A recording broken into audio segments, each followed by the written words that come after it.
Welcome, everybody, to Crystal Kyle and Friends. Today, we're going to be talking to Jen Perlman, who's running against Debbie Wasserman Schultz for Congress in Florida. We'll have her comment on what went down with Jamal Bowman, where AIPAC shot a money cannon at his face to kick him out of Congress. I love all the people who are like, yeah, it had nothing to do with that.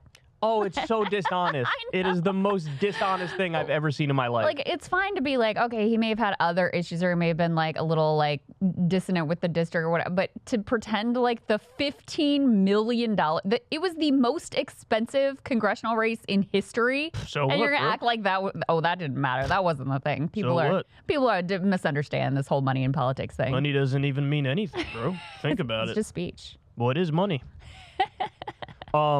So it's that and the district. Those were the two things. Yeah. You know, like they redistricted to make more of Westchester County be in the district, and Westchester County is like upper middle class and just upper class. Mm-hmm. And you know, he did really well in the Bronx. Yeah, like 80%. He dominated the Bronx. Yeah. But yeah, he got like 35% in Westchester. They knew what they were doing. Absolutely. So anyway, we're going to talk to her about that. We're going to talk to her about her own campaign. We're going to talk to her about how she used to be a Zionist. That's right. And she did quite a video that was just like, yeah, fuck that now, man. I'm not that anymore. Yeah, she is Jewish. She grew up, deeply entrenched in like all of the propaganda, including Palestinians aren't even real and all of that. And so I'm really interested to talk to her about her intellectual journey with that, because that's not an easy transition if your community is really bought into a particular ideology, project, etc. To break from that can be very difficult. Yeah, oh, definitely. And we're recording this just before the debate. I know you're doing debate coverage tonight. By the time people see this, they will have already seen the debate. Yep. Yeah, but it's been a weird day. We're recording this later than we normally do. I feel very confused. Yeah, I didn't sleep much last night. This studio looks different. I feel like, lackadaisical. That's counterpoints instead of breaking points over there. Yeah, That's throwing me off. I don't know what's going on. Anyway, but there is some important stuff to talk about.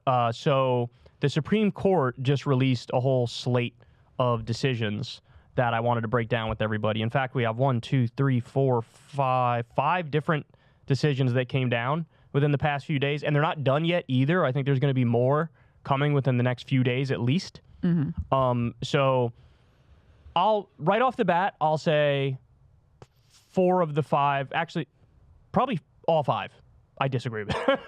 Yeah. Like every single one, wrong. Yeah. There's like 1 or 2 that potentially could have been theoretically worse than what they were, but still stupid, dumb, wrong. So let's start with the abortion one. This is the one that some people are saying, it was more of a neutral decision. It wasn't really a bad decision. I disagree. So the Supreme Court allowed for emergency abortions in Idaho. That's the title in the Axios piece. I actually think that's a little bit misleading. I'll give you guys a little bit of this here. They say the Supreme Court on Thursday dismissed a closely watched abortion case, a temporary victory for abortion rights supporters that allows doctors to perform emergency abortions in Idaho. The court did not resolve the case's central questions about how state abortion bans and federal directives on emergency health care mesh. So in other words, what do you do when there's a contradiction between state law and federal directives on health stuff? Right. Now, the answer to that is actually very straightforward. The federal law supersedes it. That's the whole point of the supremacy clause of the Constitution. But they look at it like, oh, gosh, golly, I don't know. This is a tough one. Yeah, we'll just send it back to the courts and let them figure it out. Yeah, so this specifically comes into play for hospitals that receive Medicare funding, which is basically all of them, if not all of them. And so if you're receiving Medicare funding, the idea is if your patient is dying, you have to give them the care that they need to save their lives, including, at times, abortions. And so Idaho just passed, after Roe was overturned, this extremely restrictive, it's almost like nobody gets abortions under literally any circumstances, law that came into conflict with this federal mandate. And the Supreme Court is like, who knows? And I think Ketanji Brown Jackson, my recollection is, wrote a concurring opinion, but with a piece of her own, spin on it, which was like, we shouldn't have just kicked this down to the lower courts. We actually should have found that they should be, required to save the patient's life, even if what is necessary here is an abortion, and that comes into conflict with state law. And that's why I think it's a bad decision. But to give everybody some more specifics, so yes, Idaho has a near total abortion ban, and it allows emergency abortions in order to save a pregnant person's life, but it does not allow them to spare them from severe health issues, right? And it's like, that's not that's not as black and white as they make it seem. That's right. Right? Like, if somebody's dying, bleeding out on the table, they say, okay, sure, you could do that. But if you're not bleeding out, but you're going to bleed out in 7 minutes, they go, well, and I don't know if I can give you an abortion. And it's not like you have a judge and a jury there to like make a decision on the spot. You have doctors and nurses who are worried about being sued or like thrown in prison for making the wrong call in these very difficult circumstances. So that is, the case in Idaho and a lot of other states besides at this point. So the Biden administration was arguing that abortions need to be allowed, even if it's for severe health issues. Like, they're like, it doesn't matter if their life is in danger. That obviously you have to give them the abortion for that. But even if there are severe health consequences, you need to give them the abortion for that as well. And they were citing federal law that requires emergency rooms to perform necessary care for anybody who comes through the door. Yeah. But the Supreme Court basically dismissed the case and didn't rule on the merits and said, we're going to go ahead and send it back to the lower courts. Now, the reason why people are saying this could have been worse is, for one thing, they just could have sided with Idaho completely. For another thing, they are allowing those emergency abortions to continue while the case is resolved. So that's why people are saying, oh, well, I guess it could have been worse here. But like, it also depends what court is it going. Is it going to a court that has a track record of being incredibly conservative, where they're going to be like, yeah, we're going to say fuck off? Because that's what I'm saying. Like, this is such a chicken shit ass move on their part. Yeah, they didn't uphold as restrictive as Idaho was, but they might effectively end up doing that anyway. Yeah. With this move. Absolutely. You know what I'm saying? Yeah, that's certainly a possibility. So ultimately. There's 1 for 1, total trash. Then we get to the social media case. So this one is interesting because you have some liberals who are saying, no, actually, this is good. I agree with this. Here's what it says in Axios. The Supreme Court Wednesday sided with the Biden administration in a case centered on how government officials can talk to social media companies about content moderation. The Supreme Court decision punts the issue of tech platforms' legal liability and any limits on content moderation back to Congress, where lawmakers are deeply divided and unlikely to pass any new laws in the near future. So it was a 6-3 vote. The Supreme Court upheld the government's ability to talk to platforms about taking down content, saying plaintiffs lacked standing to sue. So Justice Amy Coney Barrett wrote that the Fifth Circuit Court was wrong in a preceding decision to find the government at fault, and plaintiffs did not prove any substantial risk of I think I was supposed to say an injury from a government defendant. Risk of injury, it says anyway. I think that's a typo. But you get the gist of the case. Yeah. And they're sort of framing it, hey, win for the Biden administration. But think about what the Biden administration is asking for here. They basically want the right for the federal government to talk to social media companies about content moderation. Right. And it's like, in what world is the federal government talking to social media companies about content moderation? In what world is that not arm twisting? In what world is that not like, you should really restrict these things that we don't like? Well, who the fuck are you to determine what people should like and shouldn't like, right? Like, the whole idea of the First Amendment is the government is supposed to be in no way, shape, or form involved with speech. And this is the polar opposite of that. This is saying, as long as the government is using soft power to try to curtail speech, they're allowed to curtail speech. That's exactly right. So by its nature, and this case really came up in the context of, I believe it was Facebook emails, and then also some of the things that came out in the Twitter files about the nature and the frequency of the communications between both the Trump administration and then the Biden administration. And of course, those communications, the meetings they were having, those are by their nature coercive. I mean, it's almost like the, nice social media company you got there, be ashamed if something happened to it. Right, yeah. Because the government does have so much power, especially when you're talking about mergers and acquisitions, and they can make your life hell and they can make your life easy. And obviously, for these platforms, they have every incentive to just go ahead and fold and make the government happy with whatever their requests ultimately are, whether that's coming from a Republican administration or from a Democratic administration. So if recollection serves, I think on the opinion here, ultimately, it was actually very ideologically mixed. 6-3. Yeah, and I think it was, but I don't think it was the 6 conservatives versus the 3 liberals. I think there was a mix of justices here because, these questions have really at this point cut across ideological lines. But yeah, it's a win for the Biden administration, but it's a loss in terms of free speech and the public. Yeah, so the name of the case is Murthy versus Missouri. And it's Biden officials called on tech platforms to take down disinformation related to COVID-19. And it's like, look, I understand there's a lot of misinformation and disinformation out there about that. Yeah. But stop and think about that objectively. There were multiple times during the pandemic where the thing that was considered disinformation was just correct.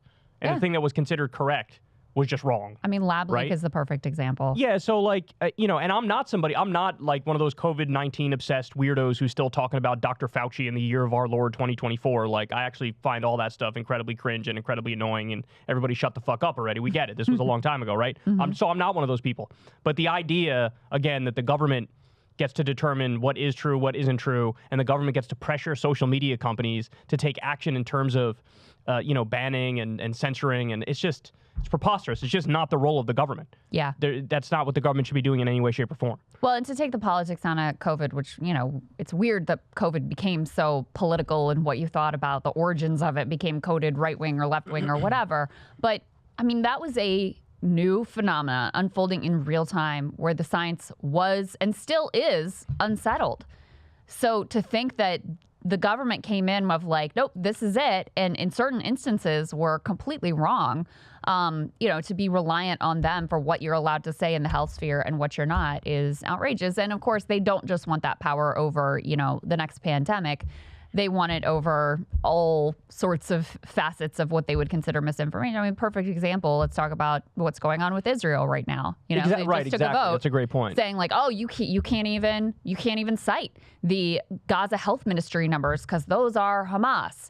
So you can imagine, the Biden administration cracking down on social media comments. Hey, you got to take down anytime someone is citing the death toll in Gaza. Insane. You have to take that down because that's misinformation. We passed a law, or, because they've passed these certain definitions of quote unquote anti-Semitism, which include criticism of Zionism. Oh, this is hate speech. You can't be criticizing our great friend Bibi Netanyahu, et cetera. You can see a million ways where this goes in a very, very bad direction, and it already has gone in a bad direction. Yeah, and for people who might say, well, I'm sympathetic to this administration, so maybe I think they're reasonable in how they use that power. That's not the point. The point is, okay, let's say Trump gets in there next. You really want to give him that power? That's right. And the answer is hell no, because he likes to shut up any and all criticism of him. That's exactly right. That's exactly right. All right, so the next one. This might be the most egregious of the Supreme Court cases. This is the one that everybody was talking about on Twitter.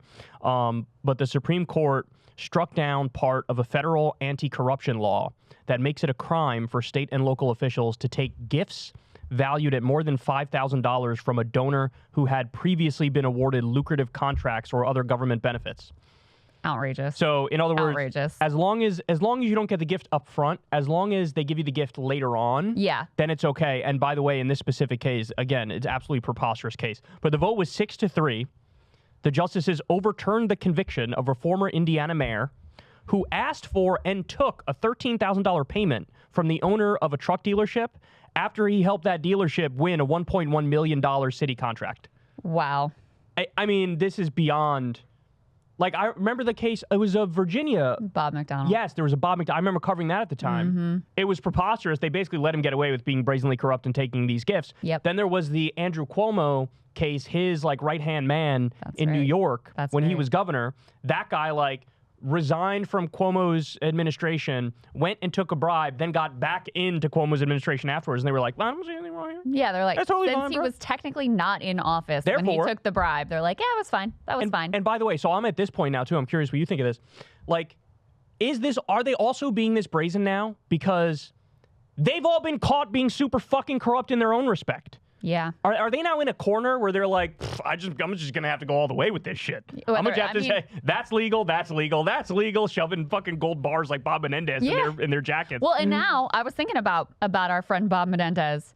If he took the gold bars after he did the whatever, no harm, no foul. It's all good because it happened after you did whatever you were being bribed to do. I mean, that they just opened up yet another gigantic loophole where you actually have to work hard at this point to technically meet the definition that the Supreme Court has set out of what corruption actually is. You have to follow to the T. There has to be a bag of cash being exchanged at the exact moment as you're doing the corrupt item, the corrupt deal.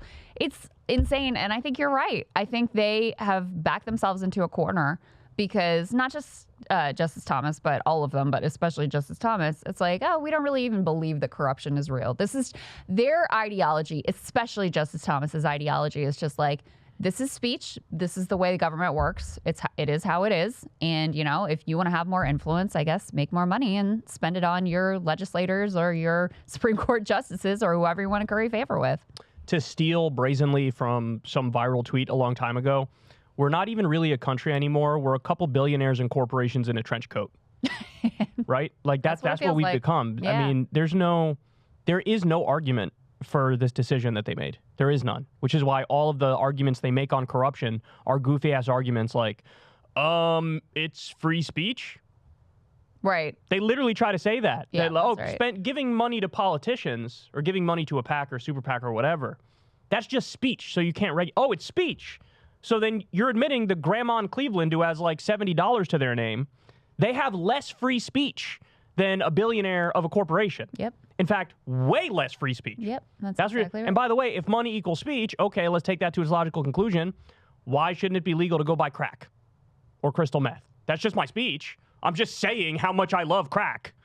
Why should it be illegal to go get a prostitute? That's right. Hunter Biden agrees with you. Somebody's just saying how much they love getting blown. They're not actually paying to get blown. What are we talking about here? It's speech, right? Isn't money speech? That's what so ridiculous. Yeah. So ridiculous. I can't. I mean, I feel like everything's getting worse. And it's you know, maybe I'm naive, maybe I'm misremembering, but obviously the corruption thing carries over into the money in politics thing. We were talking about AIPAC and Jamal Bowman and all of that, but it wasn't long ago when Democrats consistently at least pretended to be against big money in politics, and they don't even pretend anymore. Like, they don't talk about it. It's not something have they said anything about this? Have any Democratic politicians said anything about this? There were a few off-the-record comments that were like, to Axios or something, that were like, this is kind of gross. You know, this is you're right. This is a little over the top. What's his name? I hate him, though. Chris Murphy. I think he... Oh, did he say something? I think he said something like that. The comments I saw were anonymous. They were not...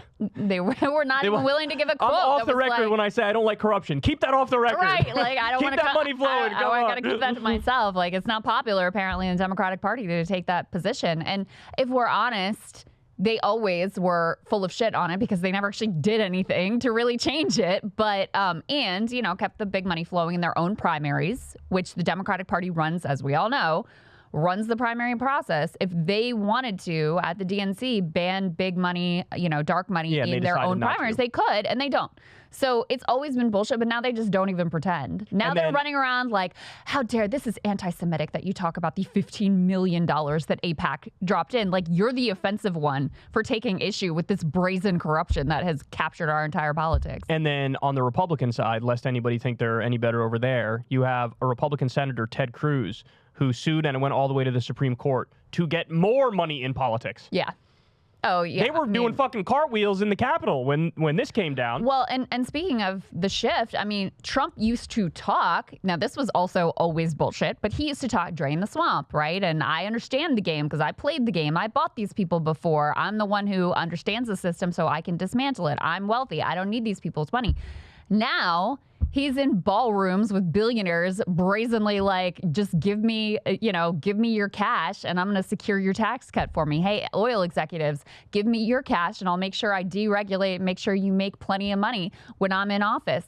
Let me go and talk to my donors on a podcast and promise them whatever it is that they want, you know, total flip-flop on all kinds of issues. So he's even dropped any sort of pretense of being opposed to this. In that article you're referring to, there's one part where they say he looks at one of the billionaires who had donated to him previously, and he says something like, you gave me, I think it was 1 to 3 million, right? 1 to 3. Make it 25 or 50. It's like, Jesus Christ, bro. He's outraising Biden on Wall Street. This is the first time the Republican has actually outraised the Democrat on Wall Street, which is kind of sad. Since Barack Obama the George W. Bush administration was the last time the Republicans were ahead of the Democrats in terms of Wall Street fundraising. Interesting, huh? Which is funny because they're always the most sycophantic to them. So you would think that they would get more. Anyway, so yeah. All right, we're still not done yet with the Supreme Court. Yeah. Okay, so I got more. Supreme Court halts EPA's Good Neighbor Plan. So this is what they say in NPR. The Supreme Court on Thursday temporarily blocked the Environmental Protection Agency's Good Neighbor Plan by a 5-4 vote. This one was the closest. Yeah. The court ruled that the emissions reduction standards set by the plan were likely to cause irreparable harm to almost half the states unless the court halted the rule pending further review by the U.S. Court of Appeals for the District of Columbia. So the Good Neighbor Plan aimed to ensure compliance with the 2015 Ozone National Ambient Air Quality Standards Law. It's basically just like a pollution rule, and there's some places that are downwind of the pollution that, you know, have worse health outcomes and worse pollution. And basically this was the federal government stepping in and being like, we're going to go ahead and make you stop, like, poisoning your neighbors.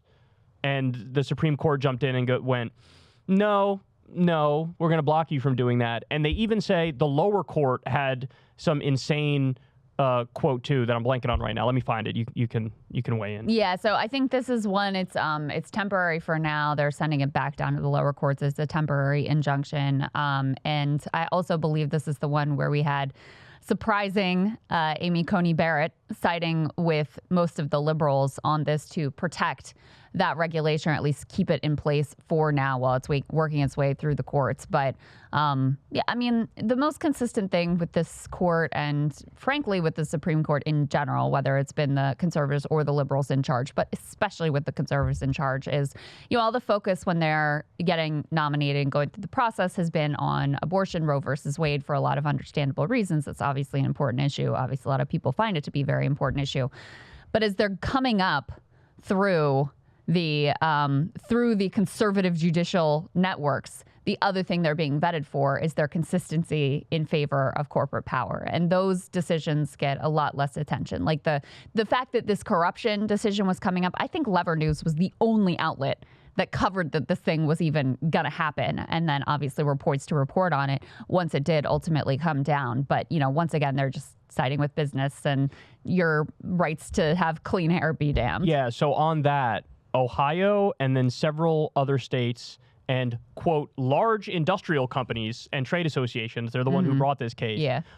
And they contended that the EPA's, quote, dictatorial approach failed to adequately consider the legal and practical implications of what they made them do. So, by the way, they said to them, okay, the EPA did this. They said, okay, states, you go ahead and make your own rules. Like, you clean it up free of your own volition at the state level. They gave them that leeway. You come up with a plan to stop this pollution, and then we'll take a look at it. And as long as it's not bullshit, right, we'll step back and let you do it. So at the end of that, they looked at their plans and they were like, this is fucking bullshit. Okay. And then they actually cracked down. That's when the lawsuits came. And now the Supreme Court is going, yeah, let industry do whatever the fuck they want. Yep. We don't care. Yep. That's right. And it's like, even when the Supreme Court, or never mind. I'm getting ahead of myself. Let's jump ahead to the other case, because this one actually is on the mind. The quote I mentioned before is actually from this case. We've had so many, I'm losing track here. But the Supreme Court limits the power of the SEC to unilaterally enforce financial fraud regulations. Yeah, so this is the white-collar criminal get-out-of-jail-free card, basically. Yeah, so my voice is going. The backstory on this one is that basically somebody who's a fraudster was suing for the right to have a civil jury trial, to get his punishment that way.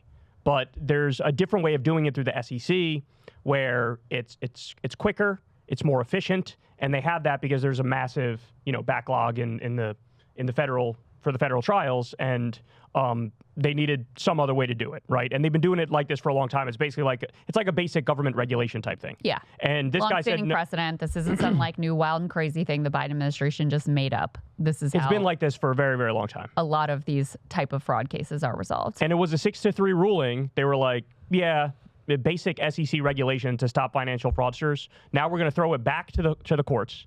And when they throw it back to the courts now, it's going to be a really, really long time. The backlogs just got worse. It basically is like a green light. Like, you'll probably get away with it if you do some fraud now. Yeah. Well, and this is also part of the conservative justices' assault on the quote-unquote administrative state.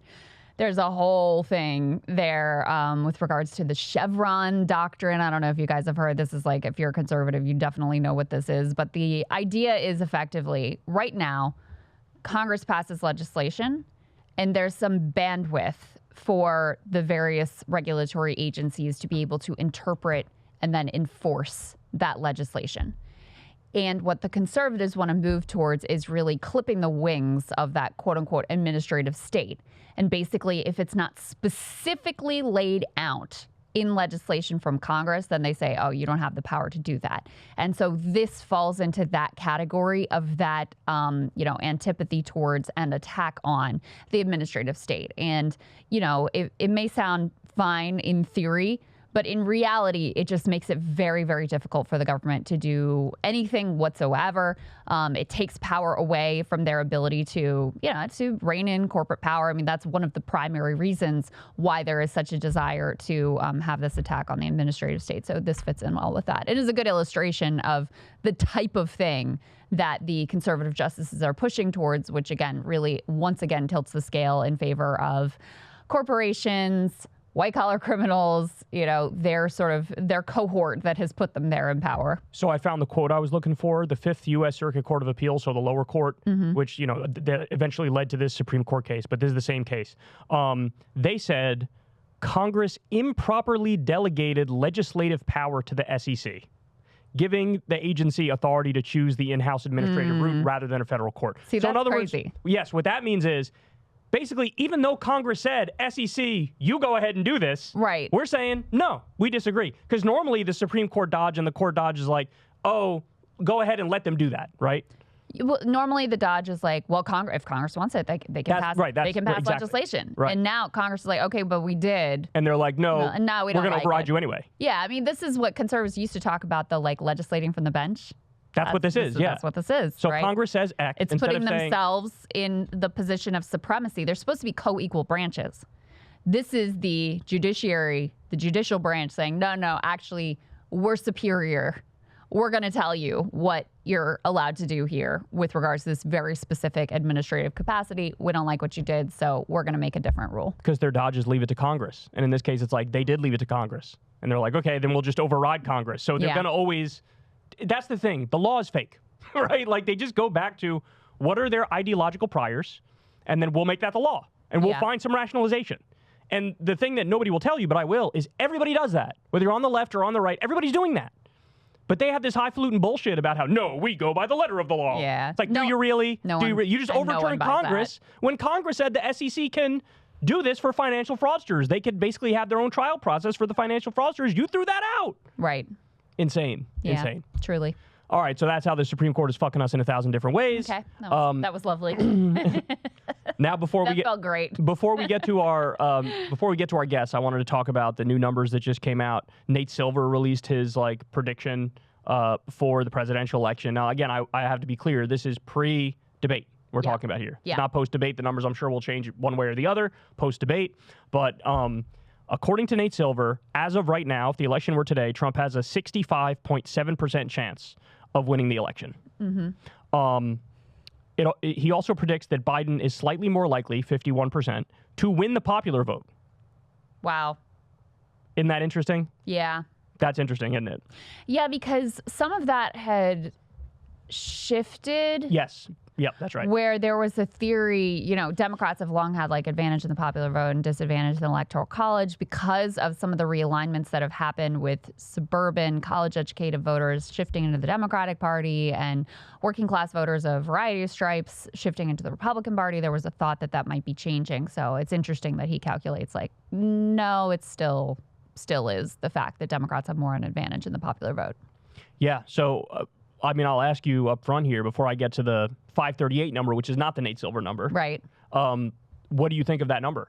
It feels about right to me. It feels about right to you, 65.7%? Because, you look at somebody like Cenk Uygur would say it's a 95% chance Biden's going to lose. I don't think that. And some days I even think maybe he is going to win. And we'll see how this debate goes tonight, and maybe that shifts the thinking again, because I do think that even though debates, all the political scientists say, they don't really matter, they don't really change anything. First of all, I don't really buy that anyway. But second of all, because the question for Biden, one of the really central questions is just is this dude too old to do this? I think that makes this debate more consequential because it's an opportunity for people to assess for themselves whether or not they feel that is the case. But yeah, I mean, just looking at the polling, looking at Biden's approval rating, looking at how people feel about the economy, looking at the way that he is, I mean, the way he's supporting a genocide above the objections of an overwhelming majority of the Democratic Party and, you know, over the absolute disgust and horror of the young voters that the Democratic Party is so dependent on, you have to feel like it's Trump's game to lose. Now, on the other hand, Convicted felon. Trump is a convicted felon. Extremist. He's fucking insane. He's an extremist. Like his candidates got blown out the other night in the limited elections that there were. And I was remembering, you know, preparing for the debate coverage tonight. I was remember his Proud Boys stand back and stand by moment. Yeah. At the time, I didn't really know if that made a difference in the electorate. But looking back on it and then seeing the midterms results and how there was such revulsion to like the extremism coming from the Republican Party, I do think it was moments like that were really a problem for him. There are a bit of rose-colored glasses right now with regard to Trump and the way things were under Trump and whatever. As we get more and more into the election cycle and he's in front of people's faces more and the Biden campaign is running more and more negative ads, you know, that recollection may be refreshed. He may help people refresh that recollection because he just can't help himself from being insane. So, you know, I don't think it's over. I don't think it's Jover for Biden. I think he could win, but I definitely think he's the underdog at this point. So the 538 numbers, and again, 538 is not Nate Silver anymore. They're no longer together. So this is a separate algorithm, separate like formula that they use. According to their numbers, they have Biden at a 50% chance of winning and Trump at a 49% chance of winning, which I find very interesting. I think the Nate numbers are... I think they're more accurate too, because I read more about his formula in particular, and he made a point which has been sticking with me for a while, which is it used to be the case there was a secret Trump/Republican vote, but in the past 3 or 4 election cycles, it's the opposite. There's a secret Democratic vote that's out there. And, you know, in the primaries, I always pointed out, Trump underperformed the polling by 8 points across the board in virtually every single primary, even up against Nikki Haley after she dropped out, right? And so I thought, for whatever reason, I don't know why, there's an overestimation of Trump in a lot of the polls. Yeah. And Nate Silver basically, you know, he wrote a piece on this and he basically explains like, I'm accounting for this basically like secret Democratic vote, which has been in the past 3 or 4 election cycles. I have that as part of my formula. Yeah. And the fact that he said that, plus he has Trump at about, you know, 65%, that just feels about right to me. Yeah. But you know, again, we're recording this before the debate. Who knows what will happen at the debate? That could possibly change stuff. There's a million, if Israel goes to war with Hezbollah and Biden, like a fucking moron, goes right in there with him, then you're looking at a, you know, Trump 85% chance of winning, right? Ain't gonna be no rally around the flag for that shit. No. Hezbollah didn't just attack Grand Central Station, right? Right. That's But, right. hey, I should be careful because they might pull a false flag on us or something, right? But like, you know what I'm saying? There won't be a rally around the flag. It won't be like, we'll support our leader in these times of crisis. Like, what the fuck are you doing? Fighting Israel's war for them, right? Yeah, that's exactly right. And getting us back into the Middle East when, you know, yeah, exactly. No, it would be utter catastrophe. The only thing is sometimes my opinion will shift because, for example, there was that special election in Ohio where Democrats outperformed by like freaking 20 points. Yeah, generic Democrats are killing it versus Republicans. Yeah, but then that's right. And you look at the Democratic Senate candidates and they're all winning.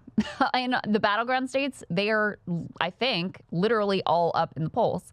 And then you look at Joe Biden in the same state and he's losing by like 10. Yeah. So, no, if you put almost any other Democrat, I do think Hillary Clinton would do worse, but you disagree with me on that. But I just think her brain works better. I think if you put that's my only point about her. Pretty much any other Democrat on the ballot, they would win.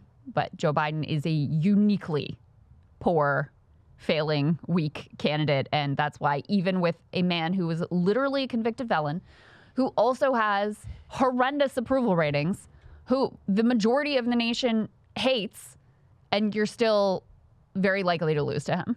It's astonishing. I mean, 65, I play poker. 65 is 65. Like, there's still many scenarios where the 65 doesn't win. Right. Well, I mean, that's what happened with Trump in 2016, right? Yes. Yeah. Yeah, exactly.